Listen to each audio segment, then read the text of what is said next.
Parenting का सबसे थकाने वाला काम क्या है कि बच्चों से काम करवाना। क्योंकि मैक्सिमम पेरेंट्स कंप्लेंट करते हैं कि बच्चों को 10 बार याद दिलाना पड़ता है। होमवर्क कर लो, अपने शूज जगह पे रख लो, स्कूल के लिए रेडी हो जाओ टाइम से, नहीं तो लेट हो जाओगे, खाना खा लो, बुक्स रेडी कर लो, कपड़े चेंज कर लो, नहा लो। ऐसे हजार काम हैं जो बार बार बोलने पर भी बच्चे नहीं करते।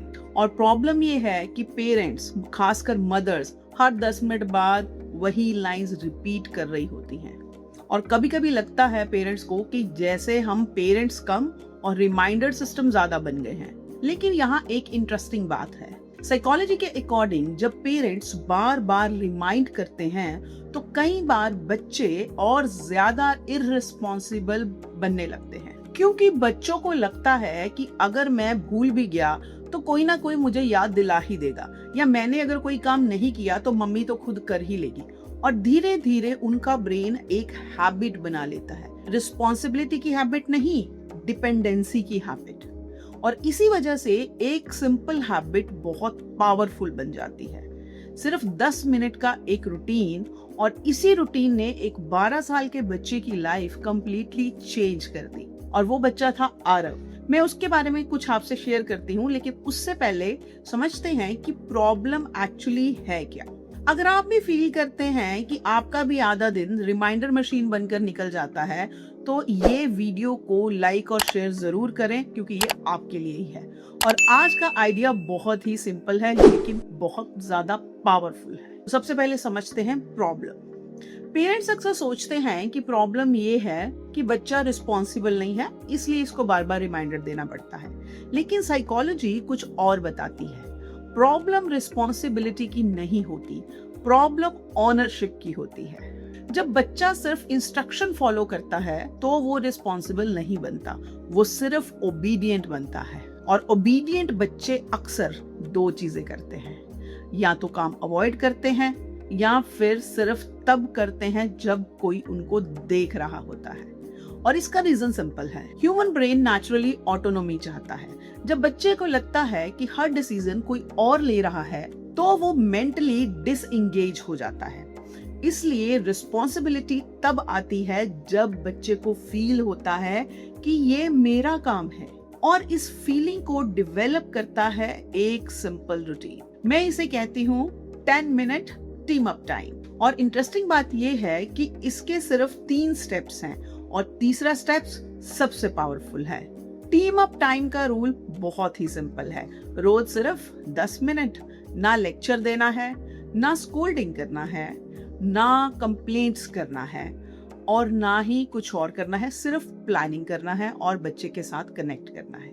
ये वो टाइम होता है जब पेरेंट और चाइल्ड, बॉस और एम्प्लॉय नहीं, याद रखिएगा, पेरेंट और चाइल्ड टीम बन जाते हैं। और जब बच्चे को फील होता है कि वो टीम का पार्ट है, कोई फॉलोअर नहीं है, तो रिस्पॉन्सिबिलिटी नेचुरली आने लगती है। चलिए जानते हैं स्टेप 1। तो स्टेप 1 है कि आज के 3 इंपॉर्टेंट कामों को लिखना बच्चे के साथ बैठकर, और फिर पूछना है कि चलो आज के 3 इंपॉर्टेंट काम हम डिसाइड कर लेते हैं। तो नोटिस करिए कि आपके काम नहीं, हमारे काम। ये नहीं कि बच्चा अपना कुछ लिख ले, आप अपना कुछ लिखे, हमारे काम।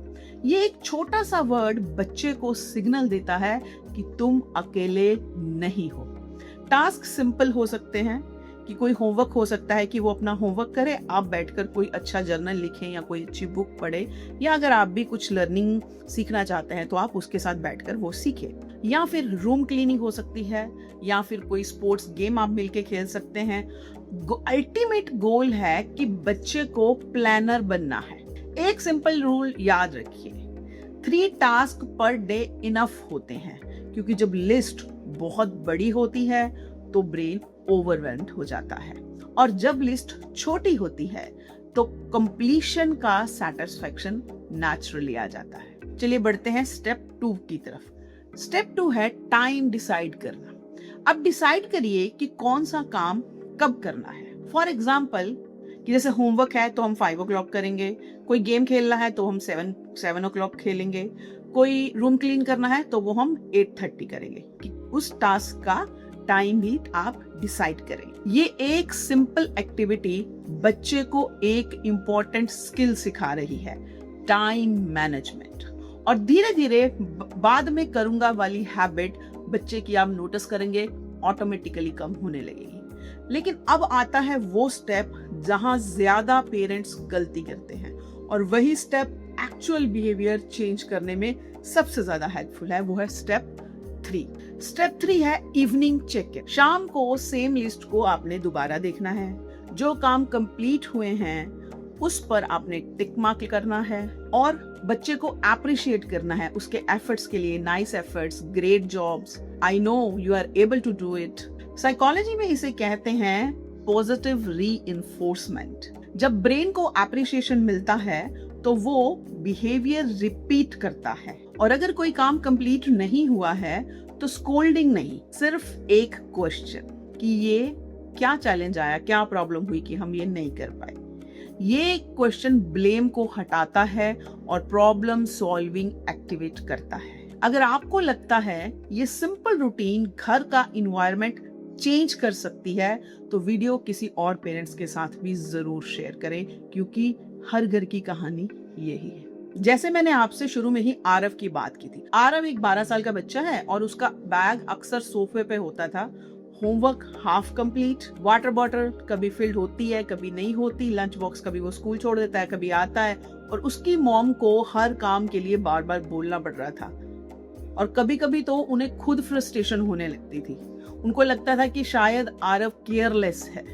लेकिन एक्चुअली जब वो हमारे पास आए तो हमने एक पैटर्न नोटिस किया कि प्रॉब्लम केयरलेस होना नहीं है, प्रॉब्लम सिस्टम की है। फिर उन्होंने टीम अप टाइम स्टार्ट किया। ये पहला चेंज था जो हमने इंट्रोड्यूस किया। शुरू में आरव काम भूल जाता था या लेजीनेस दिखाता था, लेकिन उसकी मदर ने डांटा नहीं। वो उनको कहती कि डीएक्टिव आरव, मिशन फेल हो गया। तो धीरे धीरे आरव को गेम इंटरेस्टिंग लगने लगा। और सबसे इंटरेस्टिंग मोमेंट तब आया जब एक दिन आरव ने खुद पूछा, आज के 3 टास्क कौन से हैं मम्मा?